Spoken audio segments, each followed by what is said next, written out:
Welcome back to the show. My name is Brendan Davis. I am your host. You probably figured that out already.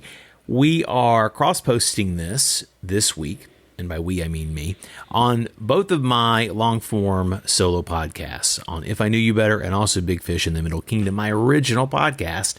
And my guest today is a guy who's become a really good friend. He was on one of my earlier shows, and we were still sorting out our recording and such, and it was a remote interview, and I remember the Skype gremlins were definitely fighting us that day, and we have talked for probably 3 years now about getting together and doing another new and much improved, now that he himself is a successful podcaster and makes videos, and all of our technical issues are solved. Please welcome returning champion, my friend RONALD PAREDES. How are you, RONALD? Thank you for that. I don't know if I deserve that introduction, but thank you anyway. Well, everybody deserves an introduction, and you deserve a better one than that. I will link the original episode, but so much has changed for me and you. The world's changed. Obviously, the situation we're in as we record is the approaching the peak of the pandemic in the States, and you're in China, where it seems to be a little bit on the downhill slope, of course. So we'll get into that for a minute, but this show will not be all COVID-19 all the time. I want to start. Let me just ask you to give us kind of the short, kind of snapshot introduction to yourself, kind of shortish bio, who you are, where you're from, what led you to where you are, and then we'll kind of go from there. Well, I am originally from Caracas, Venezuela. I'm an artist and graphic designer. That's what I have been my entire life.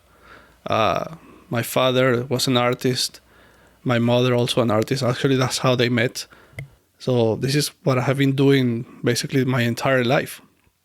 And I came to China in 2006. It's been 14 long years. Married, divorced, 2 kids, married again. So, yeah, it's been crazy. Here in China, I've been lucky to keep working on design. Yeah. Been doing graphic design and art. It's not like in a lot of cases when people come to China and they have to transition into being an English teacher or That's model. A pretty typical job. Something else. I wouldn't do the model thing because, I don't have the attributes. Yeah. But I consider myself lucky to continue doing what I do, and to sustain myself, still doing design and art. So that's what I've been doing all this time here in China. And in the original interview that, again, I will link, I would say that, in those show notes, I used to be writing the long show notes. Did you go through that? I used to write like a novella, yeah, I did. And now it's like about 3-4 sentences, because I want people to get to the interview. But back then, I think there's like a chapter of a book, basically, to only exaggerate a little bit. But I talk about your history. We talk about your history as, you worked in advertising and design, and you kind of a fine artist, an illustrator, and even doing kind of pop art and things like that. One right now, without even stopping the podcast, people can see one example of your art by just looking at whatever icon is on their podcast app, as either the Big Fish or the If I Knew You Better logo, because you have been kind enough to design all of my current show logos, the logo from my podcasting course on Udemy. You even did a stand-up flyer for what we hoped would be a long-term podcast. David Jacobs and I created the 3C show. And we had one glorious show at the Bookworm. May it rest in peace in Beijing. And, Bookworm closed, and shortly after that, COVID exploded, and I had to evac, and that's a whole long story. But so it looks like we're not doing a 3Cs podcast, but you've done all the artwork for those. All very different. There's obviously a certain sensibility behind them, which is cool. How do you define your general aesthetic, like your approach to looking at the world? Well, there is a differentiation when you work as an artist and you work as a designer, and people tend to confuse the both. the both careers. And when you're a designer, you owe yourself to your clients, and it's a different thing when you do art and they ask you to do your art to implement on a product, or to use as a campaign or something like that. That's different. But when you're a designer and you have to understand the aesthetic of the client and the brand of the client, and you have to do work that is for the client, not for you. Right. So that's why you have to adapt. You have to adapt to what the client requires. Mm-hmm. It's different than when you're an artist. When you're an artist, you do your thing, and if people ask you your work to use it as a brand or in a brand, then you do your thing. It's your aesthetic. Sure. But, yeah, you have to differentiate that. Sure, but case in point, you are both. I mean, you're a designer and you're an artist. I mean, you have your own art. You have your own artistic statements. I mean, I know your work, but I don't want to be one of these, beard scratching hippies kind of imposing my own thoughts on it. I'm curious what to you the themes that drive you. What motivates you? What impels you to pick up the pen or the brush or the weapon of choice for the art that you're making? What kind of for when it's you and it's your heart or your mind, what kind of gets you going? Yeah, sometimes it's difficult because I try to communicate. When you're a graphic designer, you're basically a visual communicator. I was giving a class like last month to a group of French graphic design students, and I always make emphasis on that we are visual communicators. We are communicators, and whatever you do as a graphic designer, it should convey a message.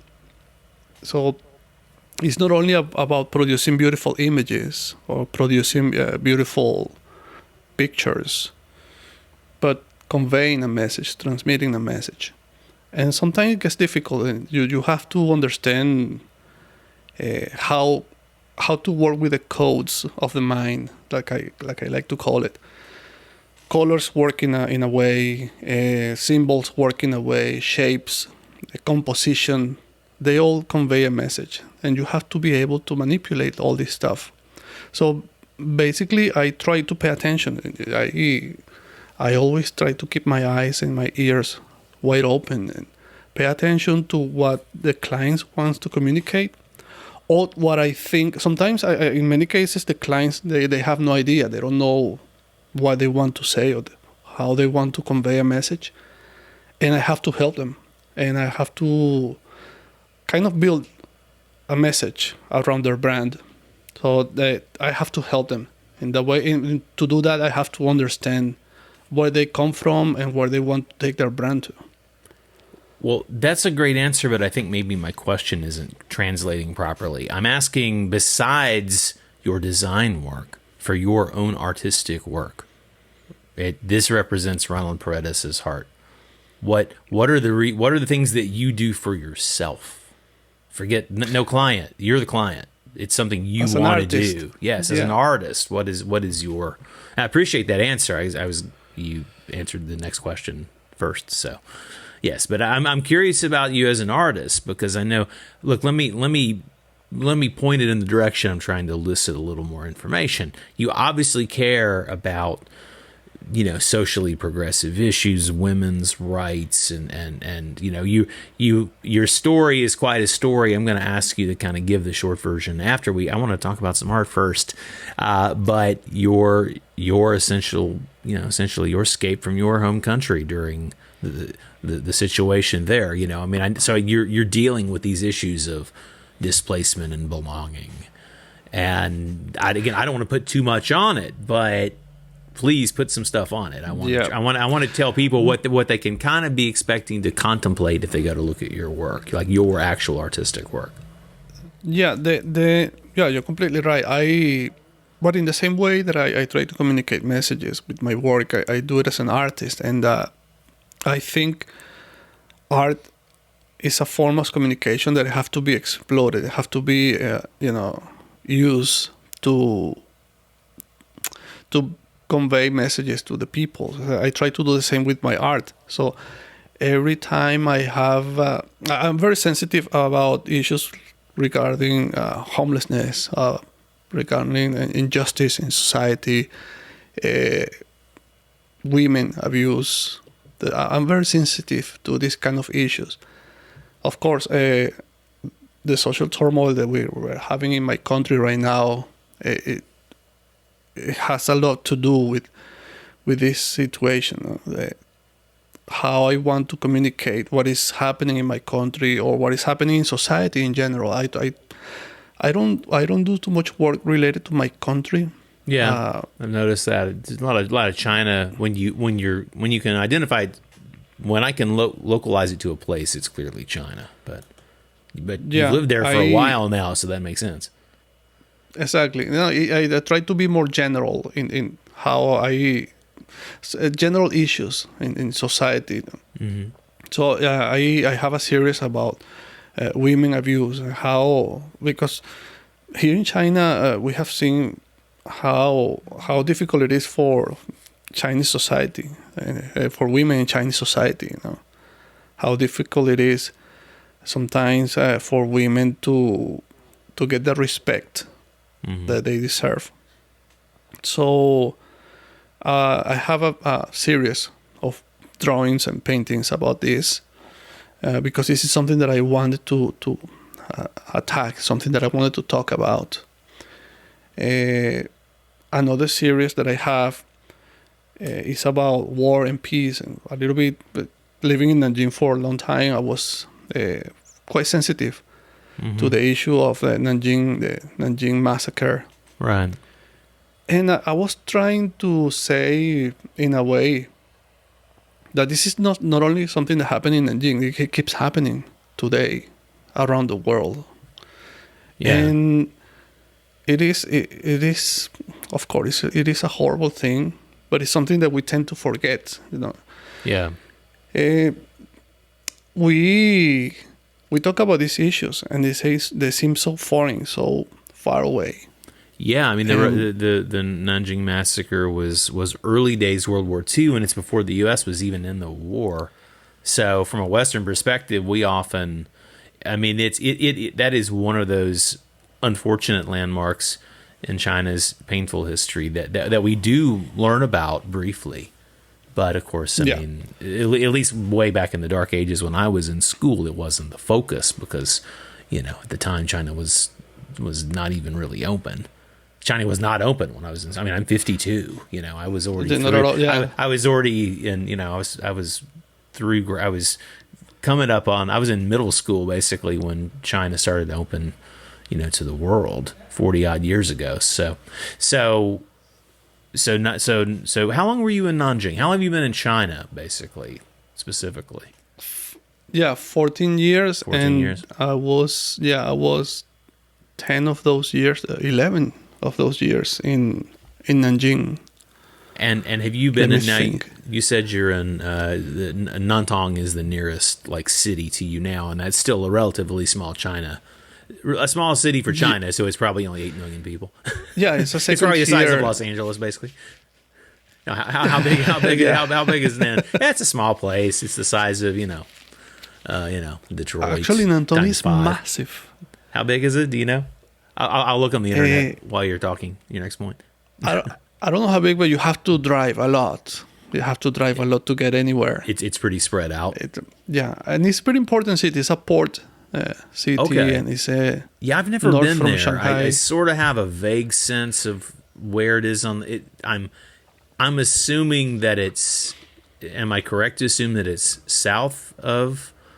Is it north or south of Shanghai? Because if it's port, then it's relative. It's on the coast, so it's north or south of Shanghai. Where is it relative to Shanghai? Yeah, northwest from Shanghai. North. Oh, okay. So it's up as the coast goes in. Okay. Nantong is a prefecture-level city in Jiangsu Province, China, located on the northern bank of the Yangtze River near the river mouth. Oh, that sounds pretty. I know that area. Vital River Port, blah, blah, blah, blah, blah. I'm looking for population really quickly. So it's 3.2. It's 3,300 square miles is the size of the place. And I'm trying to pull up your population. I don't know why this fascinated me, such as it. But yes, I'm looking at it. Oh, there we go.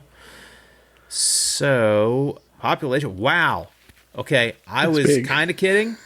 So, I think Metro LA is, I mean, everybody, you hear between like 8 million and 11 million, and some people say it's 4. I don't know where they get these numbers. But I think the generally accepted consensus is that LA is between 8 and 10 million people. Guess how big Nantong is? 7.3 million people. There you go. It's like, and before we were recording for the show, you're like, yeah, it's like a really kind of a small town. And I'm like, oh yeah. Well, that's China. That's China second tier. Yeah, that's China second tier. So it is a second tier city though, which means it's pretty damn developed. I mean, it's still missing maybe a few things. Probably doesn't have an international airport, but it probably has like a local airport, for instance. They're working on it. Yeah, they're working on it, and there are. Actually, there is a development for an airport that is gonna be part of Shanghai, like a third airport. Oh, for it's Shanghai. gonna kind of be between. Because people who don't know, people hear Shanghai, and there's 2 main airports in Shanghai, and I mean, Pudong is like, I mean, it's a trip. Or it's like if you've flown to Bangkok, Thailand, I mean, the airport is kind of in the sticks. I mean, you're on like you're on the fast train for half an hour to get into the city, or you're in a car for an hour, to get to the proper city. Why Nantong? Is this you have in-laws down that way, or was there some other reason? I know you seem to like that part of China. You kind of landed in that Nanjing, Shanghai. There's sort of sister cities. You landed down in that area, and have you just that's the place for you, or is this a family thing as well? Yeah, it's a family thing. It's about my wife. She's from. Thing is, Nantong have like cities within cities. So my wife is from Haimen countryside, and that belongs to Nantong. Mm-hmm. And we were looking for buying a place, and it was buying in one of these very small cities, and or buying in Nantong. I didn't want to go and live. I didn't want to settle down in a small village, in a small city. I wanted something bigger. That was a hub. Also, there is a project that is about to open. That is the fast train connected to Shanghai. It would be a commute of about 30-40 minutes. Oh, that's nothing. So it would be like a living in the outskirts of Shanghai. Yeah. Which for me as an artist is very convenient. Exactly. Because you do a lot of, you're down there a lot, either for work or inspiration or friends or things like that. Yeah, a lot of art activities. Yeah, Shanghai's pretty awesome. Beijing's been my home, but I mean, if I was starting from scratch, if I was somehow magically starting from scratch in China, or if I knew somebody that was very similar to me disposition-wise, I would probably, if they were, depending on their job, of course, that would determine all. But I would probably, just in terms of general quality of life, I'd probably steer them to Shanghai. Yeah. Well, if you do what I do, you have to be in Shanghai or nearby. Yeah. Thing is, I couldn't afford to live in Shanghai right now. It's so expensive. Extremely expensive. It's so expensive. I mean, if you want to get a place for you and your wife and your kid, you have to get a pretty decent big place, and that's expensive. Sure. And to get into the Shanghai traffic, to commute to the downtown, that part's no good. Yeah, that part's it's going to be 30-40 minutes in traffic. Yeah, a bullet train with the bullet train in to and then perhaps a city train to the nearest, like a lower speed train to the nearest stop. I mean, if you have to connect, are you going to live near the Nantong hub once it opens? Is that kind of where you scoped out like your place is pretty convenient to getting on the train in Nantong? Like once that opens up, no. What's a bad calculation there? But you have a half-hour drive to the train, and then you have half-hour on the train. Yeah, okay. Like 30 minutes. Nice. Is it like 20 minutes to there? But that's still not too bad. Yeah, they're also working on the subway. Yeah, I mean it's far. It's kind of like, I mean, if high speed rail could just ever get going here in the States, and our lives are different, et cetera. And I've gone on about this probably too much in other times and venues, but having become such a giant fan of whenever I would travel for work in China, with few exceptions, there are a handful of times where it's like, the flight's better, but almost all the time, man, if there's a bullet train that's like I can get on and I get off at the place, I'm sold. Those trains are so smooth, and so fast and so nice. And Shanghai to Beijing is like 4 hours. Only. Yeah, it's 4 hours. And people understand that's Shanghai to Beijing is, I think it's like half the distance from like LA to New York or something. It's a long way. Yeah, it's a long ass way to be technical about it. And you could get on and if you caught that morning train, you could wake up and you could wake up in Shanghai and have lunch in Beijing, basically.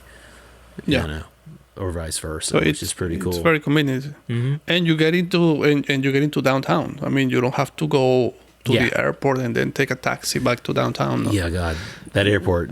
If you coming in from Pudong or whatever, Especially in Beijing. Oh, far, yeah. no?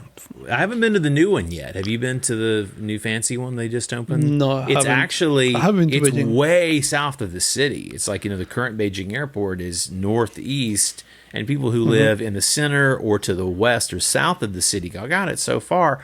I'm on the east side of Beijing, so I'm like, this is sweet. I just go up the 4th Ring Road, and then it's a spur up to the airport. And I'm riding in the back of a DD anyway, so I'm not having to drive and deal with it. You drive, you got your car and stuff. You're a local man, but without boring people to death with talking about the airports, the thing, this amazing new one that people might have seen, the Beijing one, the Daxing Airport, it looks awesome, but it's a long way from the city. It's like way farther than the old airport, which is the one I'll still be using, I think, if I can ever go back. So let's talk about this. Let's do the obligatory. How has, what's your pandemic story? How has this affected your life? Let's kind of do this obligatory, but I'd say that not like it won't be interesting, just to say that there will be a time when there's nothing to talk about really, other than where were you, and I'm glad you made it too, because that'll be a conversation we have with people. But what's this been like for you? You've been in China the whole time. People, I've talked about it before we were going. I told Ronald the one thing. I said, because Ronald hosts his own show, his own podcast,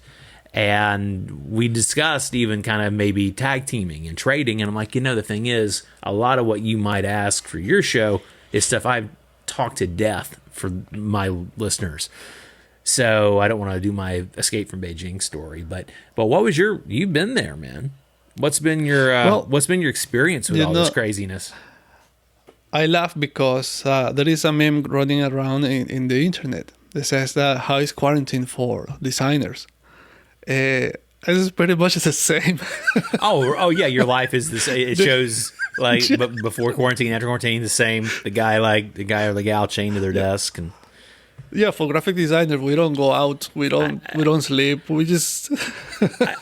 Okay, so our story is really similar. I'm mostly, I've had a few jobs in film companies or whatnot, or of course we're teaching back in the day, but I've had a few jobs where I had to go to a place and do a thing or go to an office.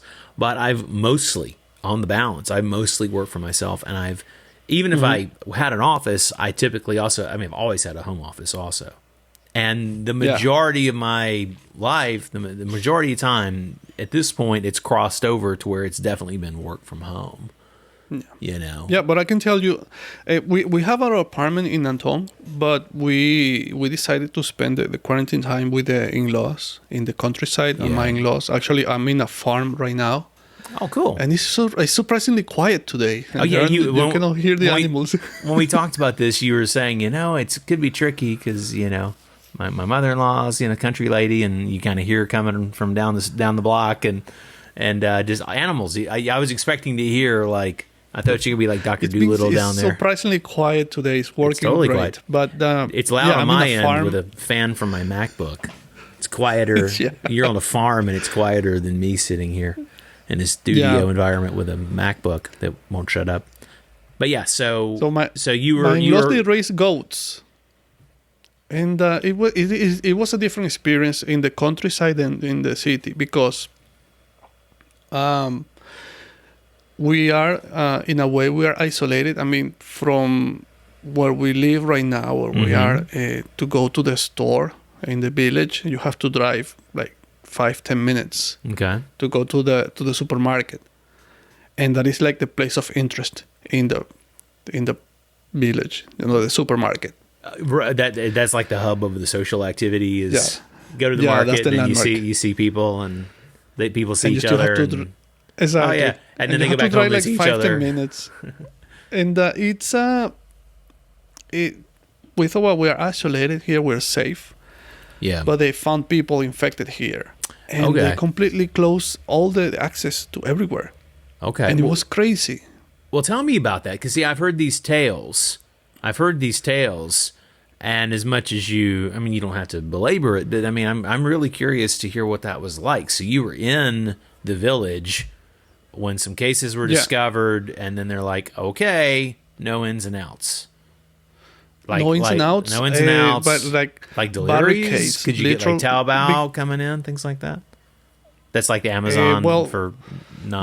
There was a moment that we had to buy diapers for our baby, and we had to have the lady from the store. There is a store in the village, and she brought the diapers to the bridge, and I had to go get them from the lady herself, the owner of the store. Like on a bridge, like not even to your house, but like there was the boundary. It's like the boundary of your house. Like she brought them to like the outside gate or something, and set it there, and the bridge was barricaded. Backed off, and of course you paid with your phone. You paid with WeChat or whatever. So she paid it.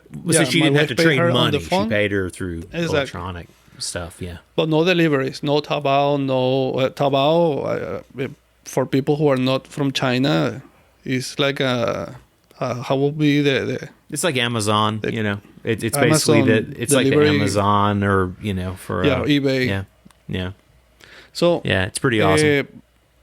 But there were barricades like in a radius of 2 miles, so like police checks. You couldn't get. Or like those community, the community committee, the local community committee, which is like it's kind of like the grandparent. It's like the grandparents and the older folks, usually in the neighborhood, who are sort of like the volunteer, like the honor guard or whatever, and they have like they have these armbands, and that was a strange thing. Those people though, the red band people, the older people, the local older people, but not only that. There was there was some access. No, there was no access at all. I mean, barricaded. There were places where they put like rocks and. Oh, they physically bury. It wasn't just here's like the sawhorse and a guy going, "Sorry, you can't go." It's like it's like screw you guys. We're gonna build a wall. We're gonna build a brick wall. Really? I mean, they put like that's a lot of effort. But they probably did it in a day because they probably did it by lunch, whatever day they started. Because it's China, because it's like wham, it's magically. But so they put it on like a scaffold and sand and rocks in it. So you cannot physically go through even with a bike. Huh. And it was funny because there are some canals here, some like a small. No, it's not a river. It's not even a river. Some just water canals, and people were trying to sneak out through. Oh, like go down the creek, basically, like walk down the little creek or whatever. No, with boats, little boats. But did they have somebody catching them at the other end? They wouldn't. Yeah, they wouldn't. They wouldn't let them go through. And did they just turn them around, or did they take it to? Okay, they didn't go to the trouble of taking them in. They're just like. Nope, go back. Yeah, you just go back. Well, how long did that excitement last? How long was that the vibe? That was like 3 weeks, 2-3 weeks. Okay. It was a long time. And roughly when did it start? I mean, I'm doing you a disservice because I'd love to know. Roughly, I'd love to know dates for the reason of people listening to this in the West. will go, what? Way back then, Because the point is, this was probably, I'm guessing this was February when it started. Well, the lockdown actually started way earlier. Like January. Literally one day before, 24th. Well, okay. So the 24th was Chinese New Year's Eve, right? Or was that 25th? the day? Yeah, exactly. 25th was Chinese New Year. Yeah, so the 24th was Chinese New was, Year's Eve. Yeah. Yeah. And that's when the order was issued that nobody goes anywhere. January 20. Okay, so for the sake of everybody else, and if you're listening to this, you're smart or at least curious kind of person. And January 24th was when they were taking those measures there in rural China, far away from. I mean, like you're not. But the barricading here happened like a. What's that? The barricading here happened like a week or two after that. First was the order, nobody goes out, and there were the control points. But the moment when they started barricading all the roads was like a week or two after, when they found some people infected here in the area. Okay, so they want to really just eliminate traffic, just no ins and outs. So that was about 3 weeks of that. And then I was going insane. I will take the car and just drive to the barricade and then go back. You drive up there, wave at them, turn around. Yeah. Wow. What about stay at home quarantine without the physical barricade? Did that last a bit longer? Was that already when they took out the physical barricade? Did they also lift the restrictions, or was it on the honor system at that point that you remember? Because it's been a while. It was there was precautions still. They were still on. Yeah. If you wanted to go out, for example, we wanted to go to Nantong, to the city, in the expressway to go through the toll, all the checks. Scan a QR code, your temperature. Mm-hmm. In my case, being a foreigner, I was literally questioned. What are you doing here? Why you're here? You had to roll with all your papers. Normally, this is stuff that you don't have with you, but you had like your passport and probably your marriage license and your residence permit and all that. And I have to prove why I'm here. And then it was not only police. It was police, medical staff. Okay. But also it was a local government. People from the communist government actually checking that everything was functioning. So at every checkpoint, there were multiple people who were all, they had different concerns, but they were all looking at your stuff, basically. Yeah. The police are probably checking dates of things, and the local people are checking your residence, and the party people are probably like, why are you here? There was a policeman. The why questions probably from the party folks. There was a policeman. Literally, he knocked on my window, and with this face, like angry. Like, what are you doing here? Because in China, every foreigner is suspicious. Sure. And what are you doing here? Angry. And my wife, he's my husband. He's been living here he's never been out of China. What is the problem? And no, we have to make a phone call. And then they take my passport and take it away. Wow. And make phone calls and take pictures. And it was distressing. So we decided not to go through the toll using the expressway. You just use the country road. Okay. So they don't have those checks on the country road? No, they don't. Which is probably where all the sick people escaped. But it's ridiculous. Not even a policeman. Nothing at all. Okay, so that's nothing effective. at all. I guess at some point they would, like if they were heading towards, say, Shanghai, or like I said, if they get into Nantong proper or some other direct, then they're going to run into some checks as soon as they try to go in places. So are you still showing? So there's this thing. It's interesting. I was listening to the Daily podcast from the New York Times, hosted by Michael Barbaro, who's so great. And I was listening to the episode from today. We're recording, just as a point of reference, we're recording on Tuesday U.S., Wednesday China time. And on the episode of the Daily that came out today, or actually, I think it was yesterday's.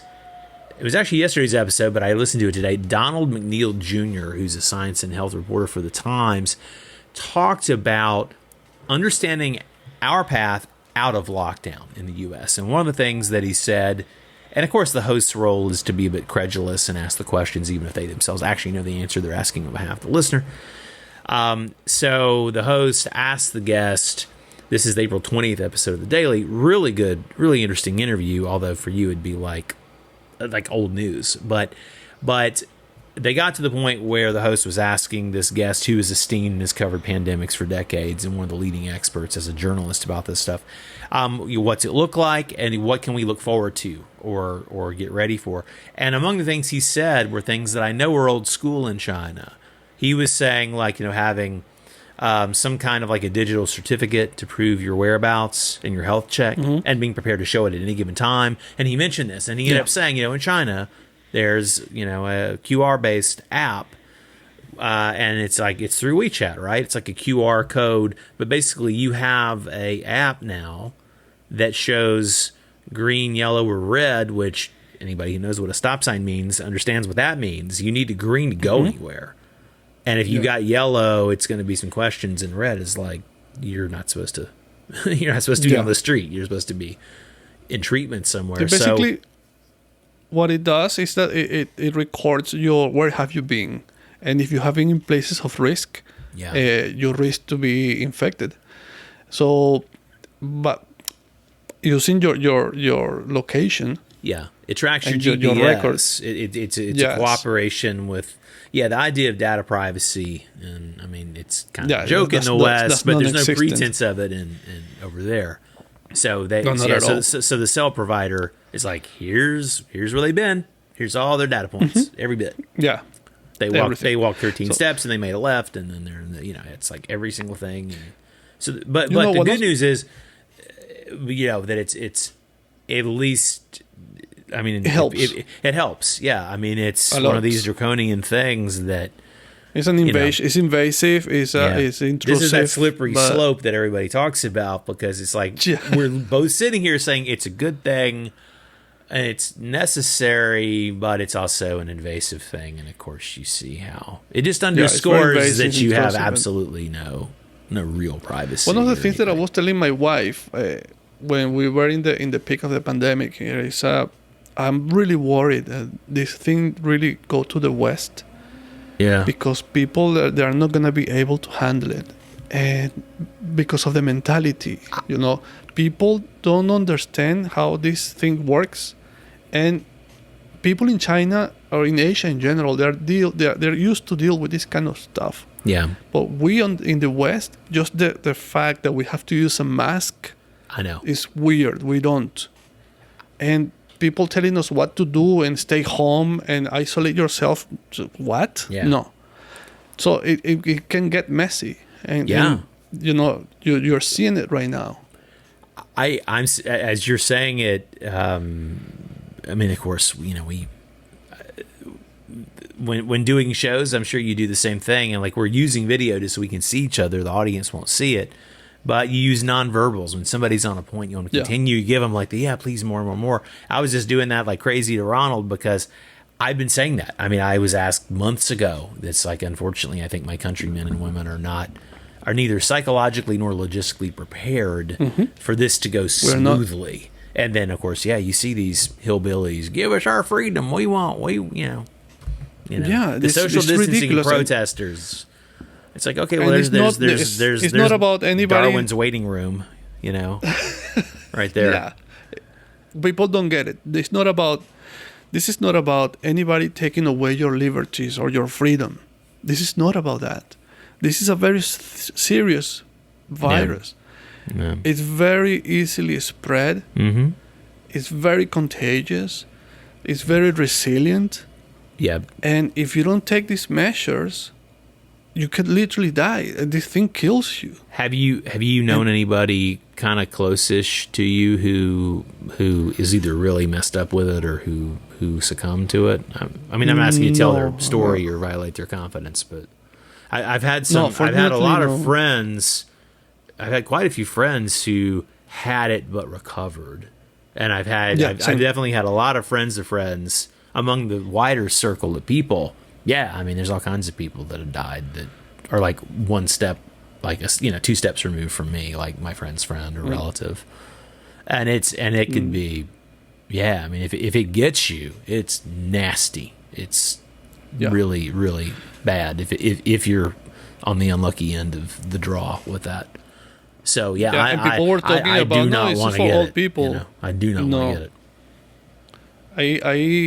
People say, no, this is for old people. If you have your immune system, in bad conditions, or if you have a pre-existing conditions, medical conditions, it's gonna get you. No, if you're tired, just as simple as that. If you're exhausted, and it gets Makes you more susceptible. You're done. Yeah, the stress. If your immune system is in the dirt. Yeah, I've actually been. I felt a little. I mean, you have a small child, so you're not your sleep is probably not as blissfully uninterrupted as mine is. I deal with the garbage trucks, the other essential people out there doing the city jobs sometimes a little early in the morning, but I have been sleeping my ass off. I've been, I mean, that's part of my stay healthy plan is give myself about a 10-hour window to sort of, land the plane, hopefully get some sleep, wake up in a civilized, probably hoping to get 7 or 8 hours within a 10-hour window of chill a day. And it's because I'm how productive have you been? I have been working my ass off. Same here. I've been busier during this time, now that I've gotten into a groove and I've got some routines going.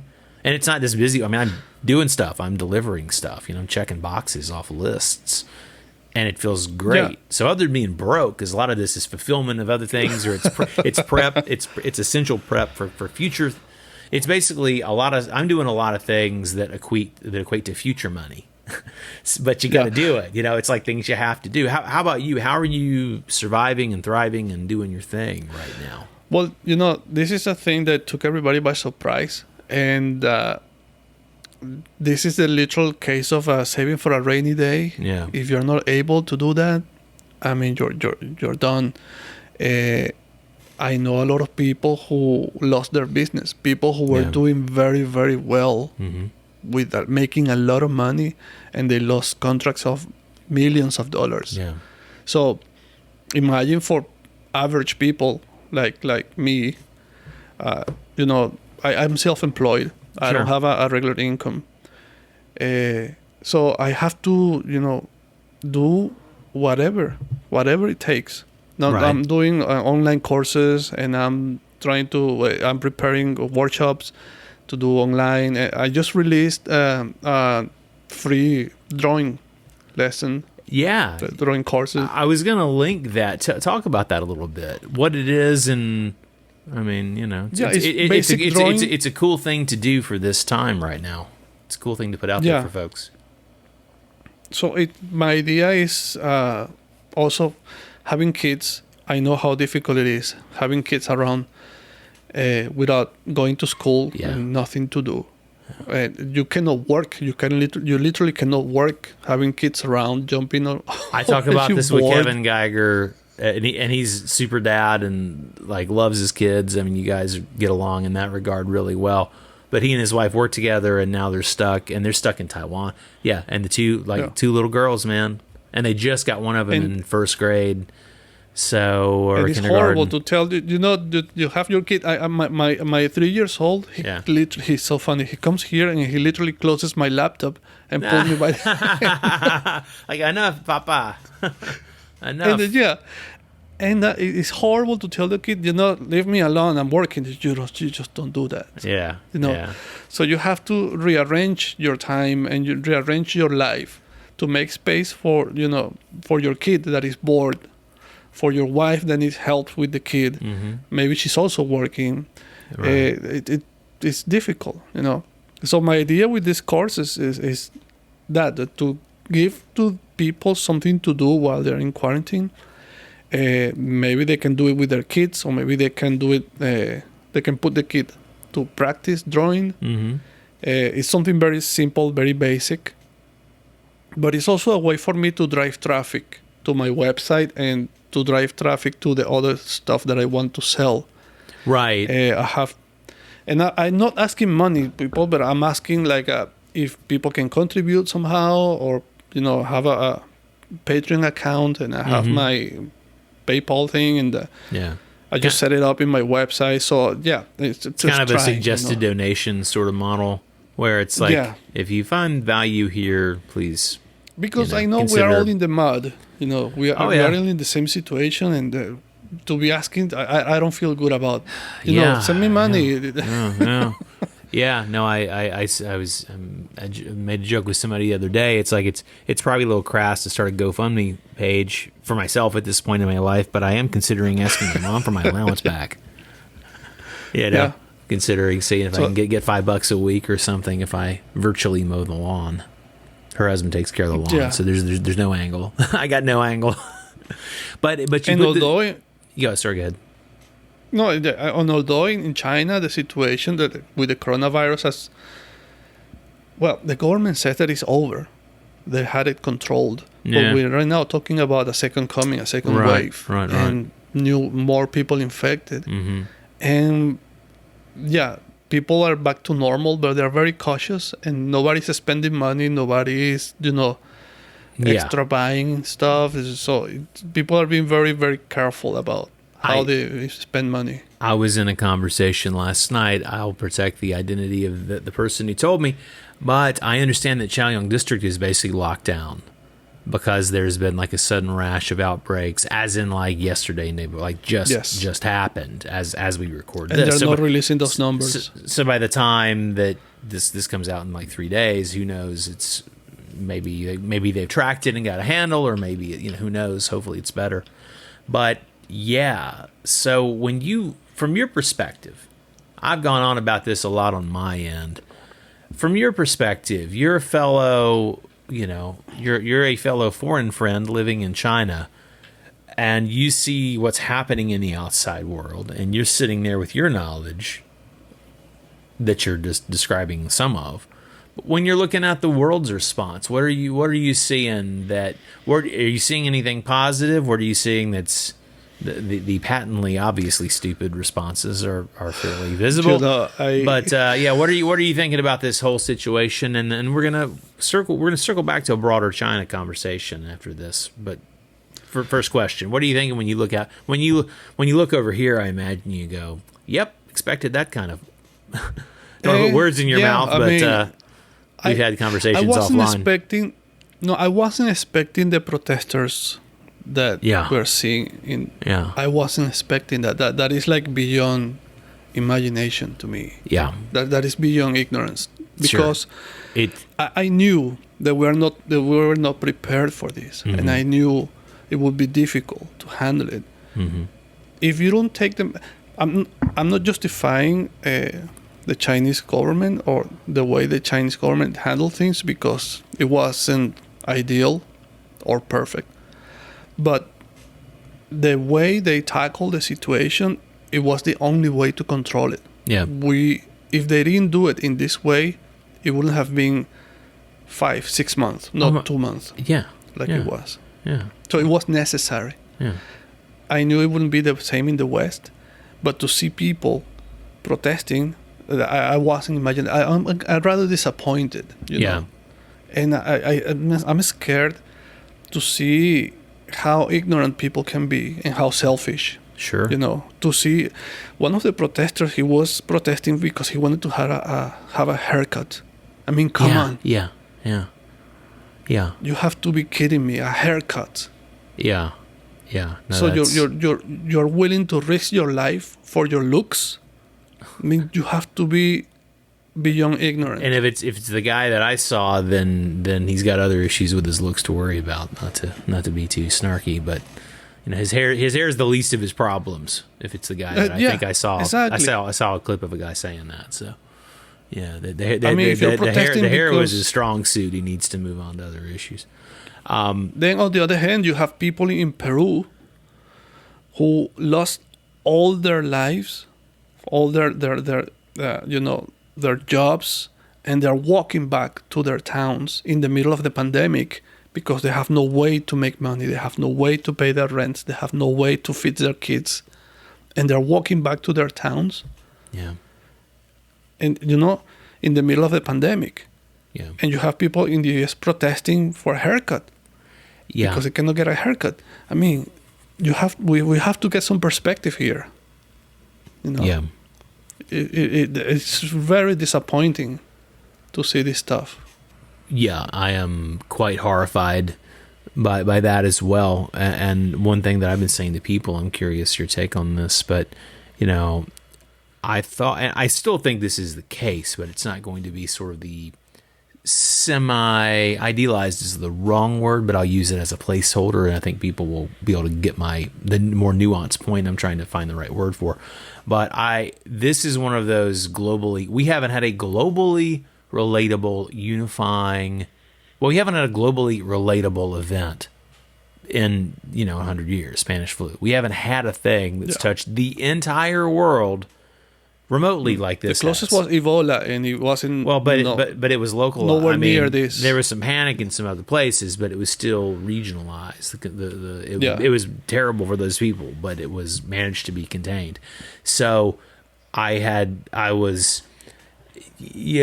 enough of a hippie to think this, but not enough to think that it was going to pan out this way. Just to think, it'd be nice if this somehow could be a unifying, the rallying cry could be around defeating this thing.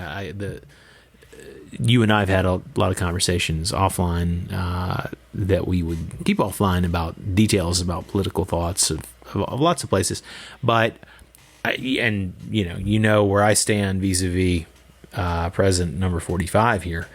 Not a fan, but I was hoping when it became clear it was going to spread, because when I left China, they were trying to contain it, and I did not bring it. And I've talked about this for hours. So if you're only hearing me say this for the first time, I get into this other places, but I know how to be. I was extremely hygienic and quarantined. I self-quarantined twice before the mandatory thing in LA, but I was actually, when it became clear that yes, there were cases, I was hoping that the president here would go, even if it was for the crassest of political reasons and self-interest. It's like, oh, if I rock this, then my renomination, my reelection is in the bag. I was actually hoping that he would get up and I was hoping for him to hit a home run in the World Series on this, Yeah. But it wasn't that. You have to put aside self-interest. You have to put aside all that. It's like, come on, man. Yeah. Take this seriously, because it's serious. But no, like you said, it's revealed that the level of idiocy and denial, but whether it's a bunch of hillbillies with their AR-15s in a parking lot, or whether it's, President Dunning-Kruger, Adderall sniffing his way through a press conference incoherently for hours because he can't do rallies. I mean, what's happened? Anyway, sorry, I've gone on a big tangent. I want to talk more to my guest.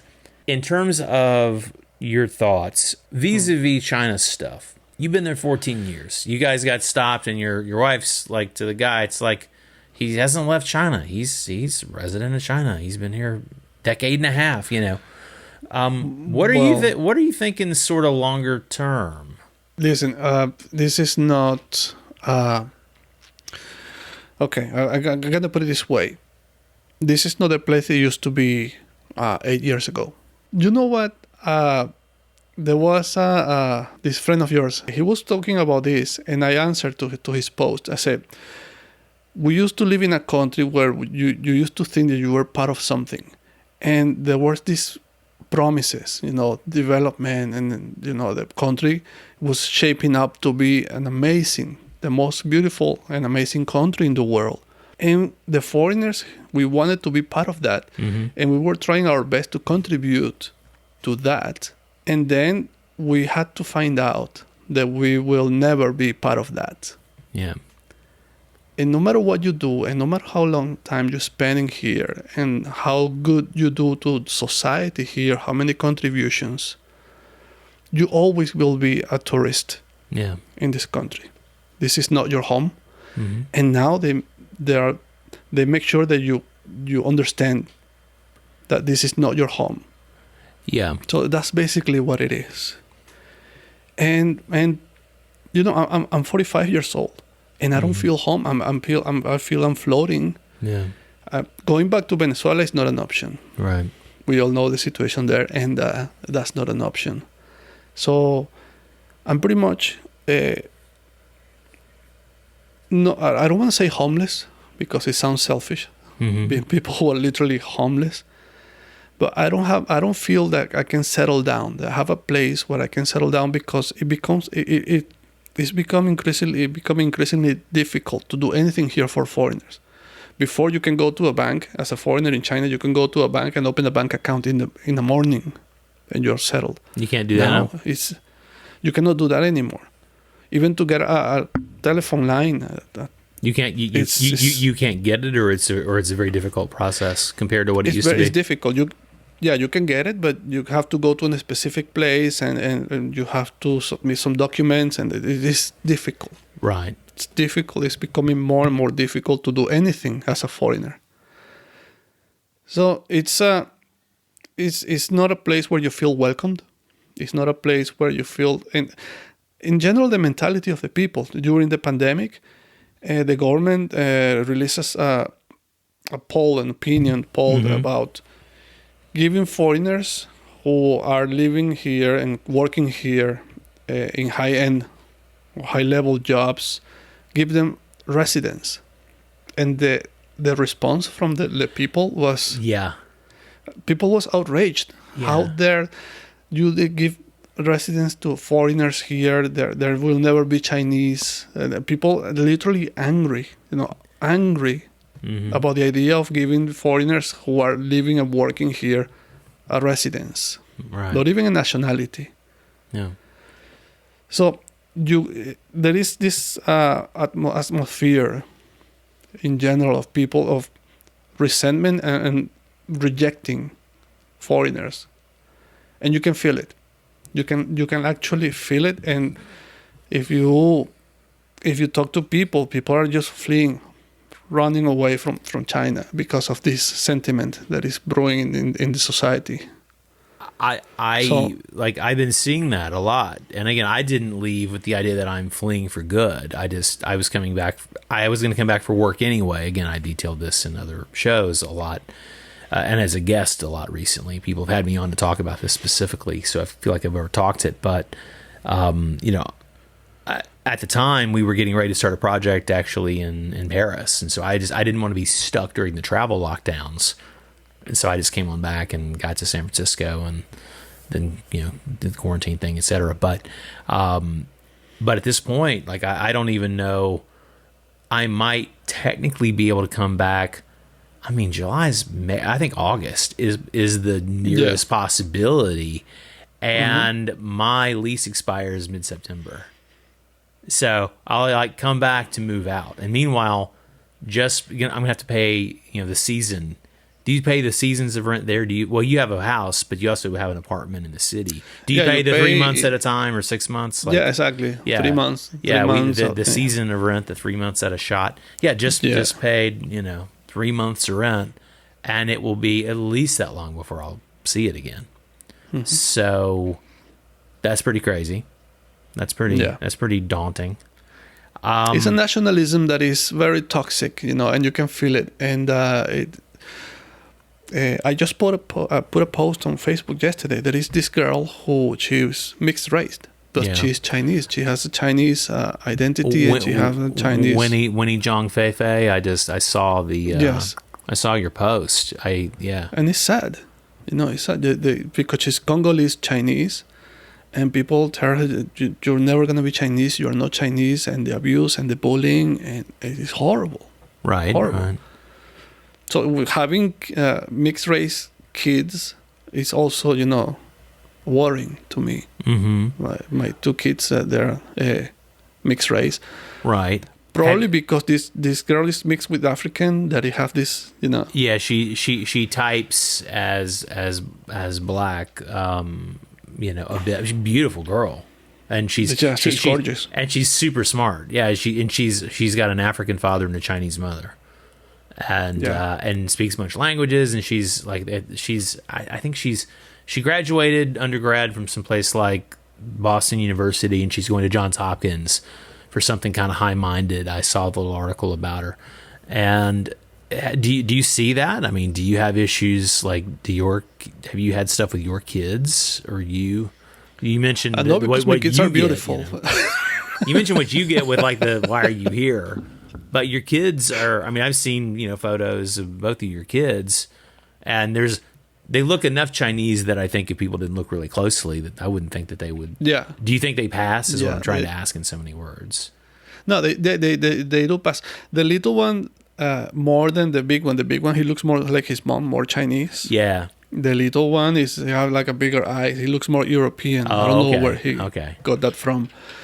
Hopefully you. But, yeah, hopefully me. Hopefully you. I don't want to start any controversy in the household, but hopefully that's your influence. I ordered the genetically the test. You ordered a test. You ordered a paternity test. Seriously? No, I didn't. Oh, okay. Like, wow, getting very sometimes real. I have my doubts because he's too beautiful. Real house dads of Nantong here. Yeah. But it's the sentiment. People in China, they are very careful about their race, and they're very protective of their not their culture, because I've noticed that a lot of Chinese people they don't give a damn about their culture. They don't like the music, and they don't like the literature, and they appreciate more foreign culture. Yeah. But when it comes to race, they're very protective of the Han race. Right. Yeah. So having somebody who is not Han, who is mixed, and wanting to be Chinese, people don't like that. Yeah. A lot of people don't like that in China. And right now they're kids. They have no problem. But when they grow up, probably they will encounter some more difficulties. So people telling that you are not Chinese, and Well, so you expect that she'll be there. I mean, your wife's from there. You expect that she'll be there for. I mean, that's. You expect she'll be there for the duration, kind of thing. I mean, is that the? No, because I foresee that things will get more difficult for foreigners to a point when. Well, right now, I cannot work. Literally, I'm not allowed to get him. No, I cannot get employment. Now, that's like a rule of some kind? It's not just the way the market is? It's a rule. Yeah. No, it's in a restriction that comes with the visa that I have, the family visa. But for some other visas, I cannot get employment. I can work as a freelancer in certain areas, like doing my art stuff. That's fine. But get employment, I cannot. You can't go get like a job someplace. You can't just go get like another job. And I think that's actually pretty typical on the household visa, like the marriage visa. If your visa is tied to a Chinese spouse, then you generally are. Yeah. I mean, there are doctors and surgeons who are prohibited from working. That's the extreme example. And then sometimes they'll make if they see that you're like there's a critical thing in society they need, they'll make the exception. Yeah. But I know I've seen stories like this in a couple of my WeChat it has groups, been like that, always has been like that, but right now the way they're enforcing it, I was gonna say it used to be a little more of a gray area about again, especially if your local I'll try not to be controversial, if your local powers that be knew you and thought well of you, then you get away with and you're not up to anything bad. It just means that you were coloring outside the lines of those rules. But now now they're super strict, basically. So I have friends who have been visited by the police, and the police knock at your door and push the door inside and passport everybody, and the check-ins are quite brutal.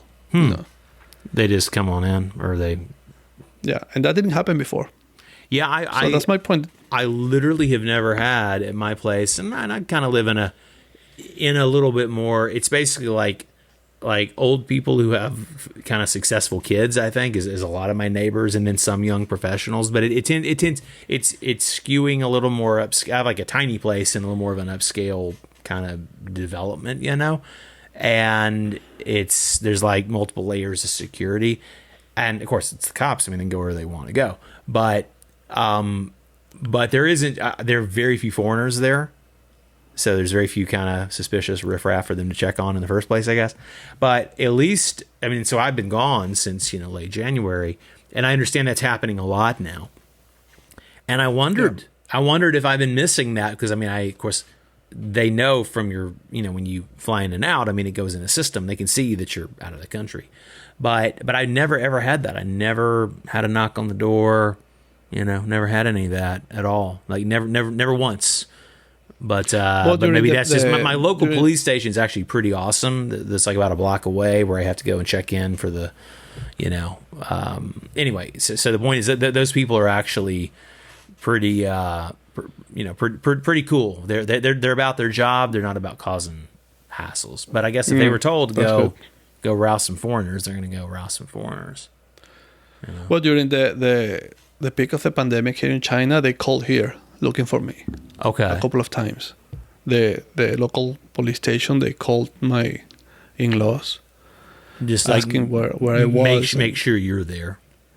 Yeah, making sure that I was here and I was, I was not going anywhere, and so they check on you. They have records and they know where you are and what you're doing, and you don't. The scary thing is you don't know. You don't submit any information. They just know. They get you and they find you. Yeah. So that's a bit scary and a bit sketchy, but. So your experience kind of lines up with what I've heard from some other friends between Shanghai, Beijing, some of these groups that I'm tracking.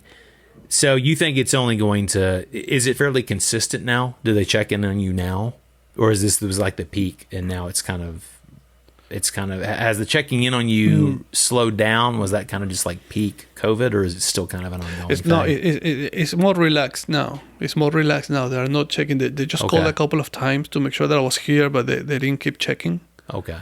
But also, I'm not moving a lot. I mean, I should go to Nanjing to see my son, but I was suggested not to go there, not quite yet. Right, your older son lives with your ex-wife in Nanjing, and then you're there in Nanjing. Exactly. So, it reminded me, because I need to probably pop in my Chinese SIM card. I haven't had it in my phone in a long time, and I have the the roaming.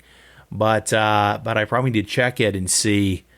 I mean, it's going to blow up with messages. It's going to be a bazillion messages. I haven't put my Chinese SIM card in 2 or 3 months, So it's going to just go crazy with all the messages. It's going to be fun. Everything from, all the places. Well, we could easily talk for hours, and actually there's only an hour or so of this going in the show, but we talked before and between, and we'll talk after, which is nice. In terms of what you're working on, let's end this on let's try to find a little bit of an upside here. Do you think there's an upside to the outcome of this? Do you think it's going to cause people to be more reflective in a certain way, more conscientious, and maybe there's some macro things that won't change with society, but like to a personal level, what if any positives or upsides can you see? Yeah, the answer to that is in my episode that I just released yesterday. Okay, and what's that episode titled? And we'll link it in the show notes. It's called "Change Within Yourself," or the change happens within. Perfect. It is. I was basically talking about how people talk about something have to change after this, something have to change, but we keep talking about this like it's an external thing that's gonna somehow happen somewhere. Right. And that is not right. Yeah, some things have to change, but the changes start with you, inside of you, with your family, with your kids. Mm-hmm. And one of my closing notes is that. Well, actually, my main closing note in that episode is that we realize, with this pandemic, that we can be more hands-on on our kids' education. Mm-hmm. Mm-hmm. And if we are more careful about the kind of individual that we are raising, probably we're going to be more effective when we're electing our leaders, Yeah. When we select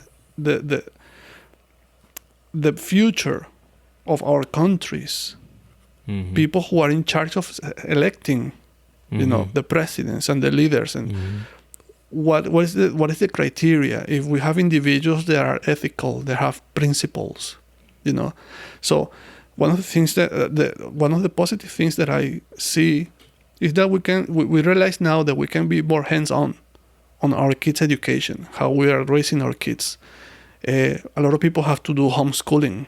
Right. A lot of people have to sit down and do homework with their kids. A lot of people have more time with their families and can have more conversations. How many parents, they don't even know what kind of kids they have? Kids, they are immersed in their video games and in their social medias and the internet, and parents are immersed in their work, and they don't really have a relationship. They live together, but they don't have a relationship. They don't have a conversation. You don't know if your kid is a white supremacist. You don't know if your kid is a racist. You don't know if he's gay. You don't know if he's whatever it is that your kid it wants to be. You know, a lot of kids, they need guidance for one reason or another, and we don't know. We don't know what's going on with our kids. We live together, but we don't have conversations with them. And we don't know what kind of people we are raising.